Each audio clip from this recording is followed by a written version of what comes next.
ইমাম বুখারী আলাইহির রহমাত বাবা মারা গেছে, তার মাকে ওসিয়ত করে গেছে সন্তানটাকে আলেম বানায়, সন্তানটাকে হাফেজে কোরআন বানায়। আল্লাহর কুদরতে কারিশমা 2 বছর যখন ইমাম বুখারীর বয়স, নাবিনা হয়ে গেছে, দৃষ্টি প্রতিবন্ধী, চোখে দেখে না।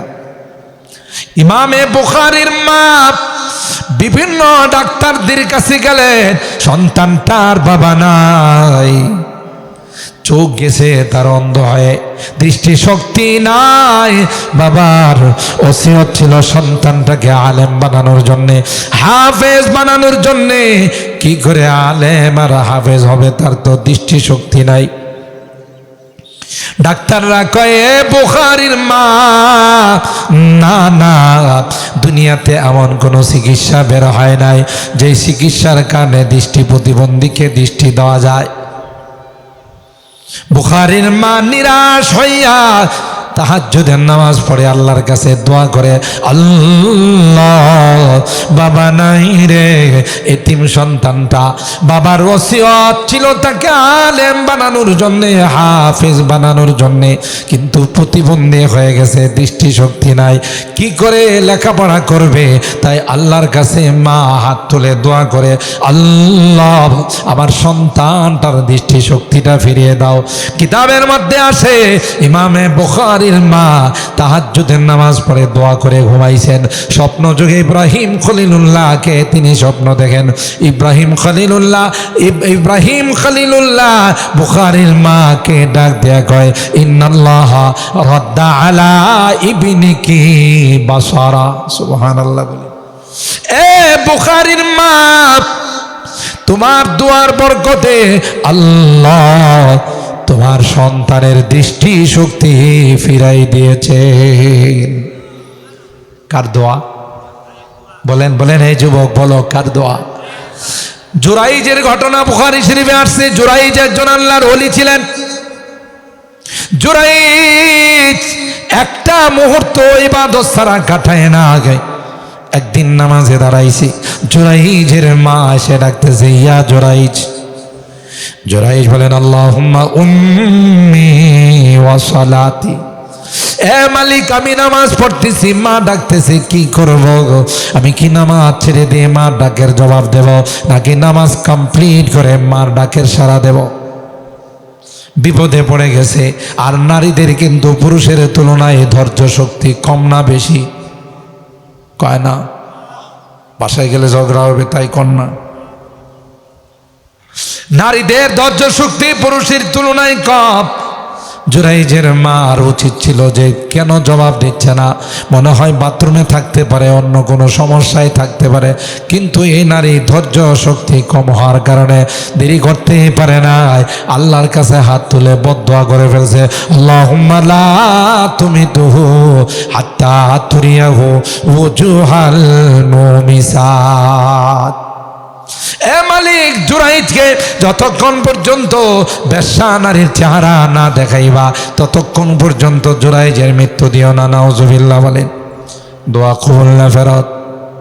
দোয়া কবুল হয়ে গেছে, মার দোয়া, মার বদদোয়া।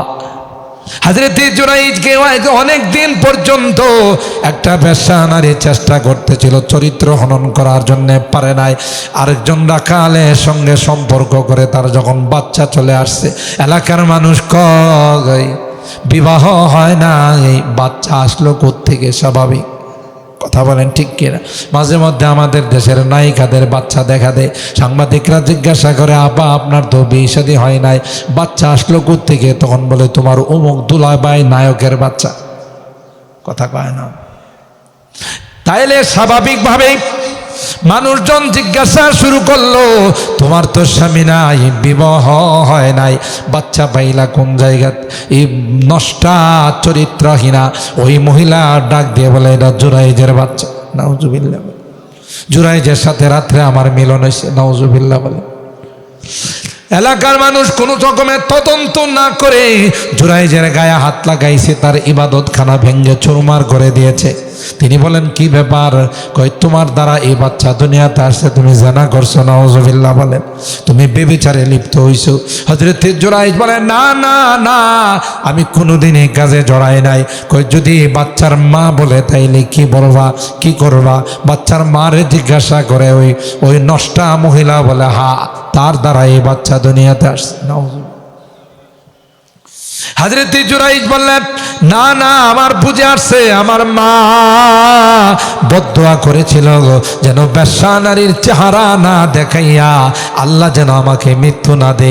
এইটাই ঘটে গেছে। কথা বলেন ঠিক না বেঠিক? হযরত জুরাইজ বললেন বাচ্চাটা যদি বলে তার মা, বাচ্চাটা যদি বলে তার বাবাকে, তাইলে তোমরা বিশ্বাস করবা কিনা? তখন এরা অবাক হয়ে গেছে। কুলের বাচ্চা, মাত্র 3 দিন 7 দিন, এই বাচ্চা কি করে বলবে তার বাবাকে? কই যদি বলে এমনি জুরাইজ রাহিমাহুল্লাহ ওই বাচ্চার মাথার মধ্যে হাত বুলাইয়া কয় বলো রে তোমার বাবাকে। সুবহানাল্লাহ বলেন।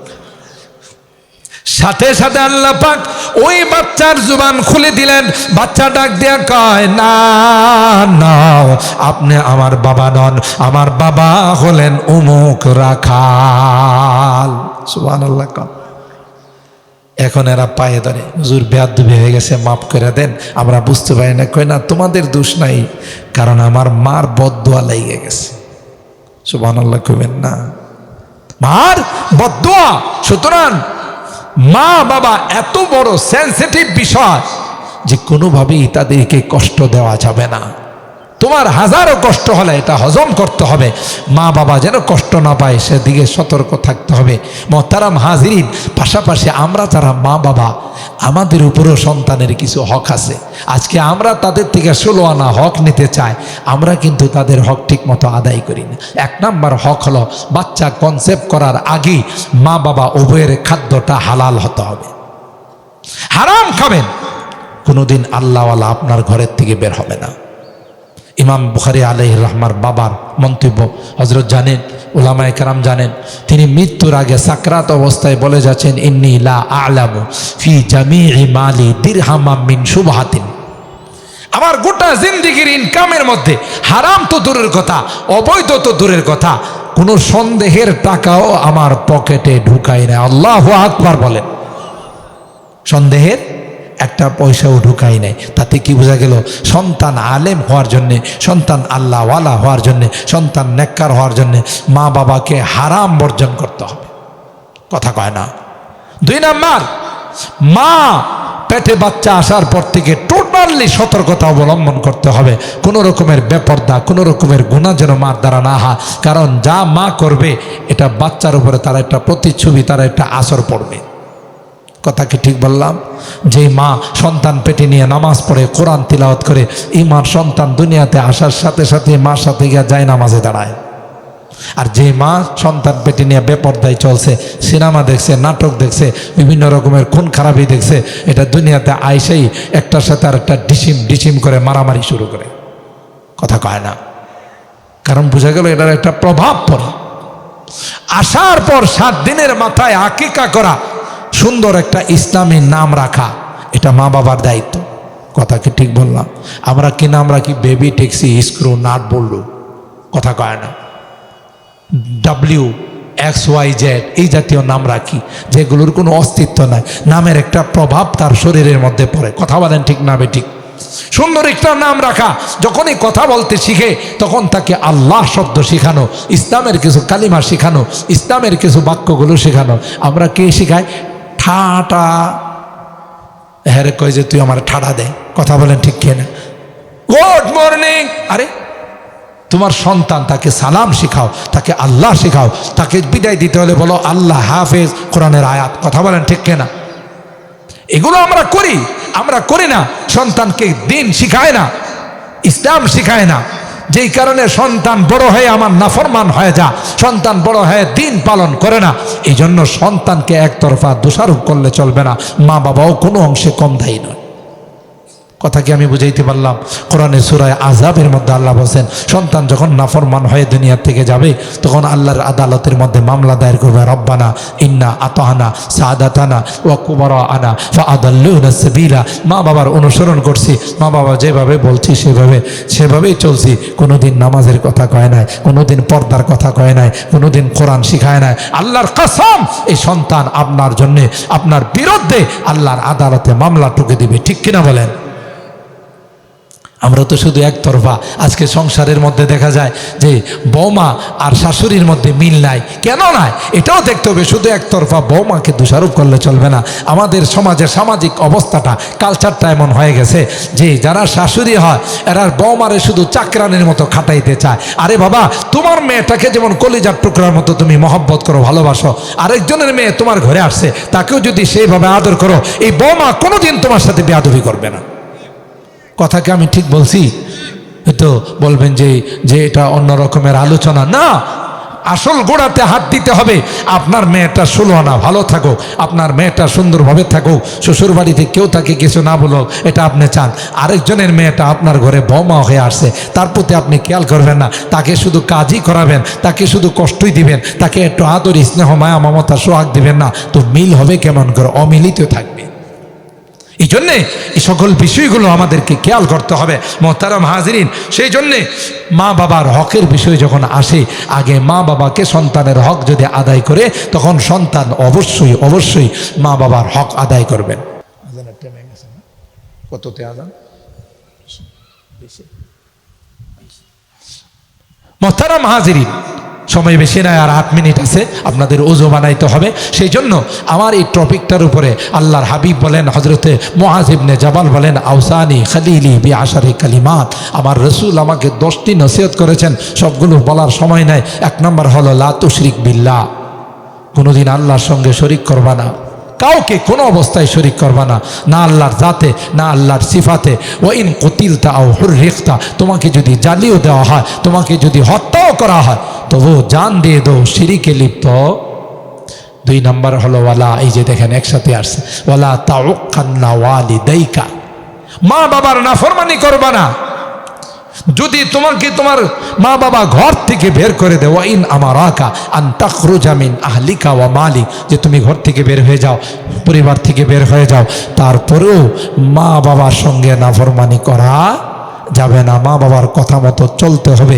তাইলে আল্লাহ রাব্বুল আলামিন পরকালে শান্তিতে রাখবেন, আল্লাহ তাআলা পরপারে জান্নাতের মেহমান বানাই দিবেন। এই জন্য আমি আপনাদেরকে অনুরোধ করে বলবো, বিশেষ করে আমার কলিজার টুকরা যুবকদেরকে, বাবা তোমার সময়টা বড় সেন্সিটিভ সময়। তুমি যখন বিয়ে শাদী করো, তখন মা বাবা তোমার প্রতি অন্য রকমের দৃষ্টি দেয়, যে বিয়ে শাদী করার পর তার মহব্বতটা, তার ভালোবাসাটা আমার দিকে বেশি না তার অন্য দিকে বেশি চলে গেছে। এটা কিন্তু একটা বিশাল কঠিন পরীক্ষার সময় তোমার সামনে চলে আসে। তখন তোমার ব্যালেন্স রক্ষা করে চলতে হবে। কোনো অবস্থাতে এমন কোনো আচরণ করা যাবে না যে আচরণ করলে মা বাবা কষ্ট পায়। কথা বলেন ঠিক না বেঠিক?